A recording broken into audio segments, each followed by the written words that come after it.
Pemirsa, pemerintah dan Badan Anggaran DPR RI menyetujui untuk membawa RUU APBN 2025 ke tahap pengambilan keputusan tingkat 2 atau rapat paripurna pada 19 September 2024 mendatang. RUU APBN 2025 disepakati oleh 9 fraksi partai dengan 8 setuju serta 1 fraksi yang setuju dengan catatan.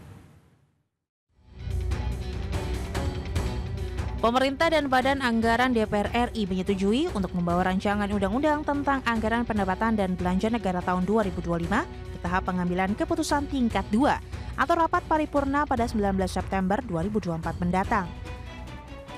Dalam rapat dengan Badan Anggaran DPR RI, Menteri Keuangan Sri Mulyani Indrawati mengakui bahwa APBN merupakan instrumen yang sangat penting. APBN menjadi instrumen yang luar biasa penting untuk melindungi masyarakat dan perekonomian dari berbagai guncangan. Mulai dari pandemi COVID-19, kenaikan harga komoditas, kenaikan suku bunga, hingga terjadinya perang yang menimbulkan disrupsi. Sri Mulyani berharap APBN dapat terus digunakan untuk memberikan manfaat maksimal bagi seluruh masyarakat Indonesia. Hari ini kita telah menyepakati pembicaraan tingkat 1 untuk RUU APBN 2025. Insya Allah akan diteruskan pada pembicaraan tingkat 2 pengambilan keputusan terhadap RUU APBN tahun anggaran 2025 di sidang paripurna. Dalam rapat Badan Anggaran DPR RI dengan pemerintah, RUU APBN 2025 disepakati oleh 9 fraksi partai dengan 8 setuju serta 1 fraksi yang setuju dengan catatan. Dari Jakarta, Tim Liputan, IDEX Channel.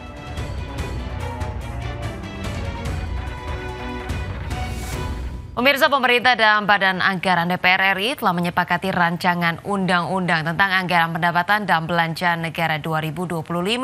Adapun pemerintah menetapkan defisit 616,19 triliun rupiah atau 2,53% terhadap produk domestik bruto. Sementara itu pemirsa, untuk target pertumbuhan ekonomi sebesar 5,2%. Pemerintah dan Badan Anggaran DPR RI telah menyepakati rancangan undang-undang tentang anggaran pendapatan dan belanja negara 2025. Hasil rapat disepakati oleh 9 fraksi partai dengan 8 setuju serta 1 setuju dengan catatan. Adapun pemerintah menetapkan defisit 616,19 triliun rupiah atau 2,53% terhadap produk domestik bruto atau PDB, pendapatan negara 3.005,1 triliun rupiah, belanja negara 3.621,3 triliun rupiah, keseimbangan primer defisit 63,33 triliun rupiah dan pembiayaan anggaran 616,2 triliun rupiah. Kemudian penerimaan perpajakan untuk 2025 dibidik untuk mencapai 2.490,9 triliun rupiah. Sementara penerimaan negara bukan pajak atau PNBP tahun 2025 ditargetkan mencapai 513,6 triliun rupiah.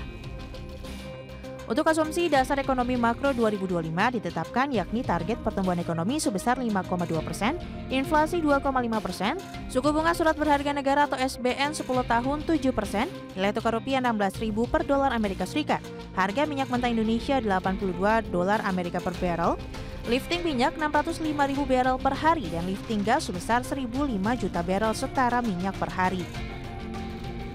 Selain itu, sasaran dan indikator pembangunan disepakati dengan rincian pengangguran terbuka 4,5 hingga 5%, kemiskinan 7 hingga 8%, kemiskinan ekstrim 0%. Rasio Gini 0,379 sampai 0,382, indeks modal manusia atau IMM 0,56, nilai tukar petani 115 hingga 120, serta nilai tukar nelayan atau NTN 105 sampai dengan 108. Tim Liputan, IDEX Channel.